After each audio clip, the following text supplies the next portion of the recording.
ખાલી બે ત્રણ વાત મારે કરવાની છે. જ્ઞાનીબેને ઘણી વિગતે વાત કરી, સરસ વાત કરી. મારો સવાલ એ છે કે થોડાક દિવસ પૂર્વે મારી વિધાનસભા વડગામમાં ગુજરાતના નાયબ મુખ્યમંત્રી હર્ષ સંઘવી આવીને ગયા વડગામમાં.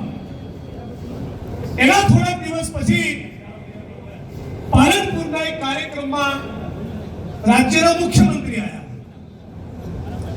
એના પછી દેશના ગૃહપ્રધાન અમિત શાહ આવ્યા અને એના પછી તાજેતરમાં દેશના વડાપ્રધાન નરેન્દ્ર મોદી આવ્યા. ગુજરાતના ગૃહમંત્રી, દેશના ગૃહમંત્રી, ગુજરાતના મુખ્યમંત્રી, દેશના પ્રધાનમંત્રી, આ ચારેય જણાએ છેલ્લા 2-3 મહિનામાં આ થરાદ અને બનાસકાંઠાની ધરતીનો આંટો માર્યો, પણ એકવાર બનાસકાંઠાના વિદ્યાર્થીઓ, યુવાનો અને બનાસકાંઠાની સામાન્ય જનતાને એવી અપીલ ના કરી કે ભૂલથી પણ ડ્રગ્સના રવાડે ચડતા નહીં. એક વાર પણ દેશના પ્રધાનમંત્રીએ, દેશના ગૃહમંત્રીએ, ગુજરાતના ગૃહમંત્રીએ, ગુજરાતના સીએમએ એવી ખાતરી ના આપી કે જાઓ તમારા થરાદમાં, બનાસકાંઠામાં, આ સરહદી વિસ્તારમાં એક ટીપું દારૂ નહીં મળે.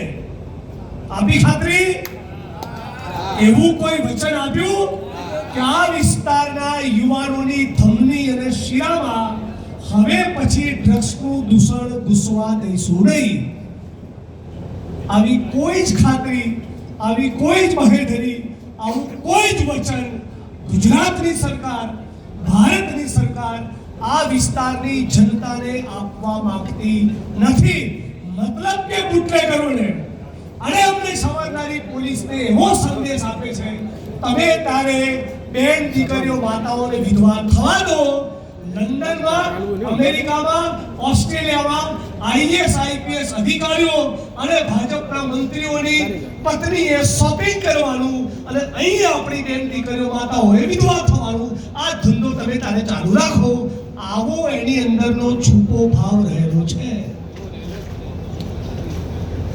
મતલબ કે આ ગોરખ ધંધા ભલે ચાલતા બનાસકાંઠાનો થરાદનો વિદ્યાર્થી, બનાસકાંઠાનો થરાદનો યુવાન ભલે બરબાદ થાય, ભલે આપણી બેન દીકરીઓ, માતાઓ વિધવા થાય, આ ચોરના દીકરાઓનું પેટનું પાણી હલતું નથી.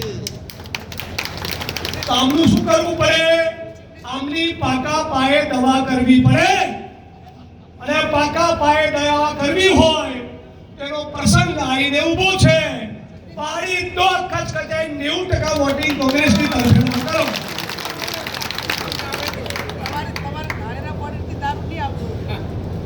હા, ગેનીબેન કહે છે કે જિગ્નેશભાઈ બધાને પૂછો, આ ધાનેરાની બોર્ડરથી રાજસ્થાનનો દારૂ આવે છે? આમ ખોખારીને બોલો, કેમેરાવાળા બતાવો ભાઈ, બોલો.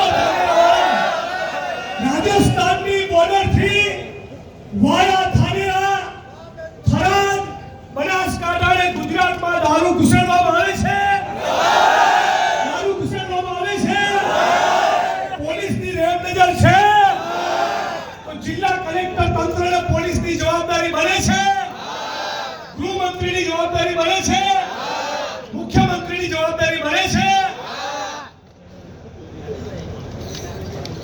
આ ચોરોનો પાડો ને નવરા કરો અમને, નવરા. હું ક્યારનો જોતો હતો કે ઘોડા ફેંકના પેલા એક્સપર્ટ આપણે આવશે ગજવામાં મોટા મોટા ઘોડા લઈને. એ શું બોલે છે? શું વાત કરી કે એરપોર્ટ માટે કોંગ્રેસે જમીન આપી નહોતી. ગણકારેલું છેલ્લી લાઈન અવાજ આવે ને ભાઈ? પેલા વિશ્વ ચાપલુસ, વિશ્વગુરુ નથી, અમેરિકાની, ઇઝરાયલની અને ચીનની ચાપલુસી કરીને કહેવાય વિશ્વ ચાપલુસ. બોલો બે મિનિટની છેલ્લી લાઈન અવાજ આવવો જોઈએ. શું કહેવાય? વિશ્વ ચાપલુસ. વિશ્વ ચાપલુસ બોલો શું કહેવાય? શું કહેવાય? આખી દુનિયાનો ચાપલુસ. હા, આ બધા ફાકા બાકા નીકળી ગયા છે 56 ઇંચના. બકરી ડબ્બામાં આવી ગઈ છે. અમેરિકાની સામે એક શબ્દ બોલાતો નથી. કેમ? કહી દો ઉઘાડું. છીનાળા પકડાઈ ગયા છે હમણાં. છીનાળા શું પકડાયું છે? શું પકડાઈ ગયું છે? એમના છીનાળા પકડાઈ ગયા છે એપ્સ્ટીન ફાઇલમાં. એટલે કોઈ દાપણ કરી શકતા નથી. બેટમજી બહુ સવાલ પૂછતા હતા નહેરુજીને. આવો ચોરના દીકરાઓ આવો. હવે એક લીટી બોલી છે અમેરિકાને. હવે શું કીધું ડોનાલ્ડ ટ્રમ્પે?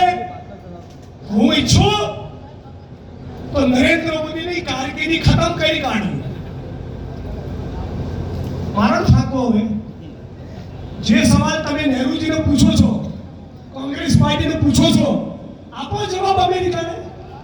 ત્યાં બધી હોસ્ટેરી નીકળી ગઈ, ત્યાં બકરી દબાવાઈ ગઈ. માખ તેલમાં પડે ને એવું મોં થઈ ગયું નરેન્દ્રભાઈ.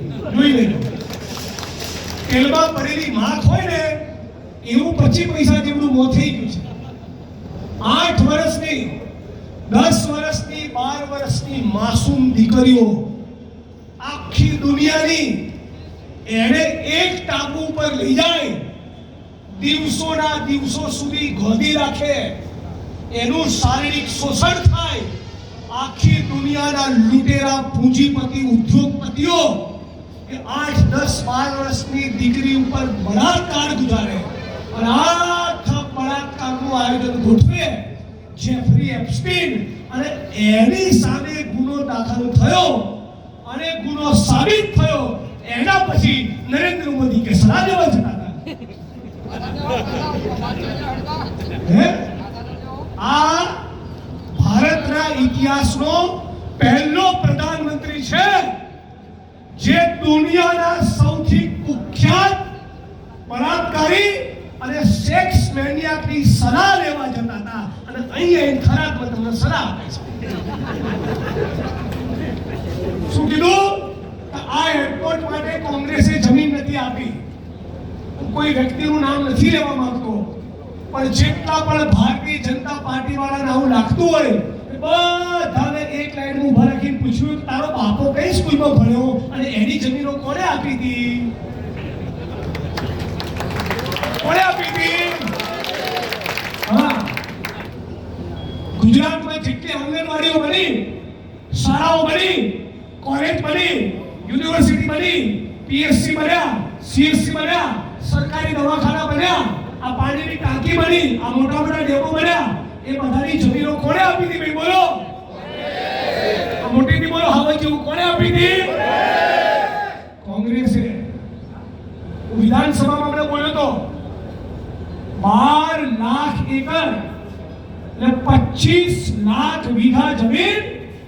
તો સૌરાષ્ટ્ર અને ગુજરાત અલગ રાજ્ય જ્યારે હતા ત્યારે ઉચ્છંગરાય ઢેબર નામના કોંગ્રેસના સર્વોચ્ચ નેતા અને સૌરાષ્ટ્રના મુખ્યમંત્રીએ 25 લાખ વીઘા જમીન એ સૌરાષ્ટ્ર અને કચ્છમાં કડવા અને લેવા પાટીદાર સમાજને આપેલી છે. રેકોર્ડ જોઈ લો.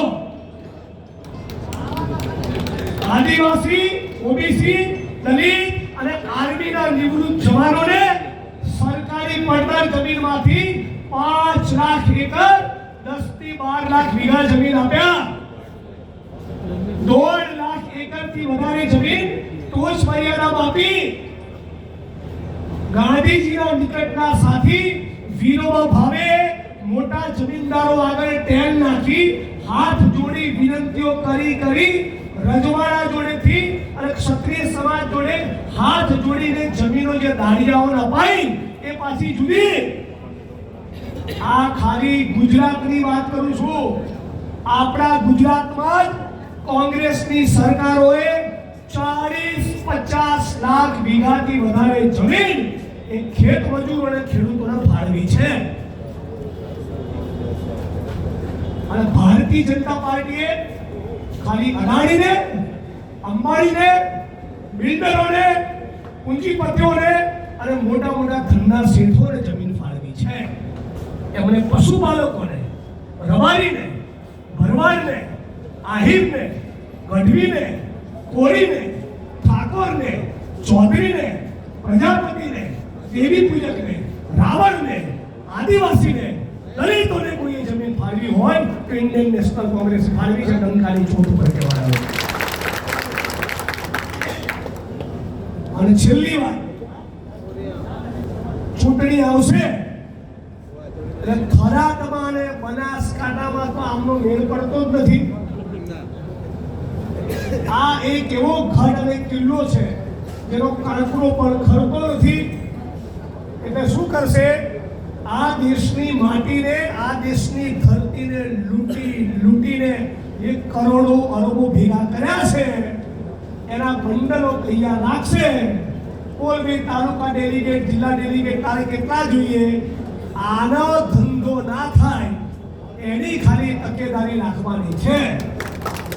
અને જે પણ માણસ આ ધંધો કરે, પક્ષ પલટો કરે, એના ગામની બજાર વચ્ચે એટલી વખત ગદ્દાર કહેજો કે એનો દીકરો ધાનેરાની બજારમાં નીકળે તાર આખું ધાનેરા કહેવું જોઈએ કારો બાપ ફૂટી ગયો પેલો ગદ્દાર. ડીસાની બજારમાં, વડગામની બજારમાં, ધાનેરાની બજારમાં જે પણ પક્ષ પલટો કરીને સામે જાય તો એને એટલી વખત ગદ્દાર કહેજો કે એના છોકરાને કે તારો બાપ ફૂટી ગયો ને ગદ્દાર નીકળ્યો તો જરા ચોરોનો શરમ આવે.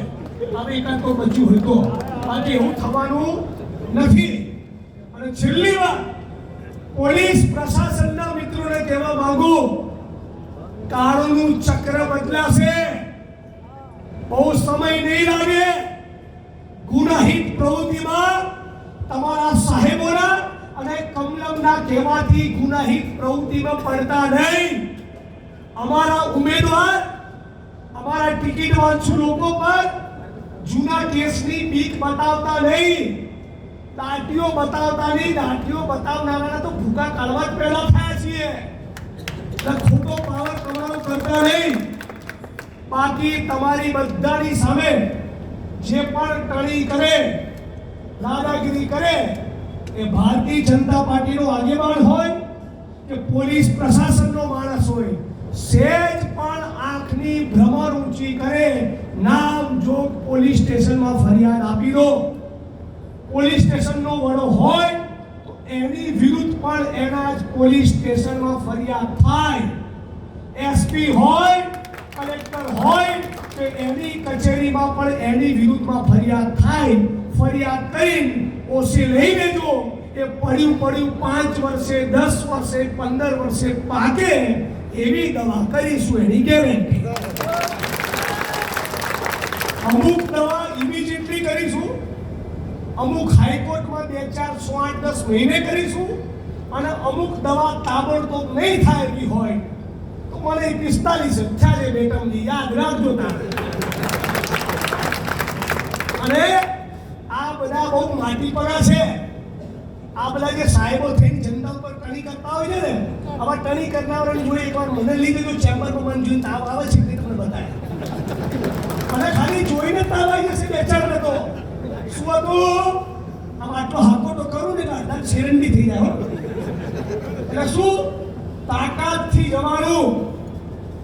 કોઈ પણ માણસ એ ભાજપનો આગેવાન કાર્યકર્તા હોય કે પોલીસ પ્રશાસનનો હોય, આપણે એનું સંપૂર્ણ સન્માન જાળવવાનું અને આપણા સન્માનને ઠેસ પહોંચાડે એની દવા કરવાની. ખોટું કરવું નહીં અને કોઈના બાપનું ચલાવવું નહીં. એક જ નિયમ લઈને ચાલુ છે. એટલે પેલા રાજકોટમાં ભૂમિ કીધો ને, કીધો કે નહીં નીકળે છે, મોહમ્મદ એક લીટી નીકળે છે. હજી રાજકોટથી તો હજી કહીશ કેમ પેલા લક્ષણ એવા છે. કાચના ઘરમાં રહેવાનું અને બીજાને પથ્થર મારવાનો નહીં. આટલું કહીને મારી વાણીને વિરામ આપું છું. તમે બધા સમજદાર છો.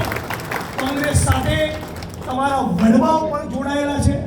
આપણે બધા આ ગઢ, આ કિલ્લો મજબૂત અને અકબંધ રાખીએ.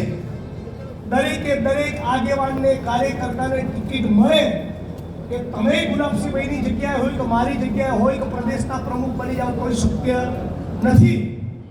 નાનું મોટું દર ગુજર કરી પક્ષ સર્વોચ્ચ છે એટલી વાતને મને આગળ રાખી જે પણ ટિકિટ લઈને આવે એ ડંખાની ચોટ ઉપર જીતે એવું સાથે મળીને બધા કરીશું. આપ સૌનો ખૂબ ખૂબ આભાર.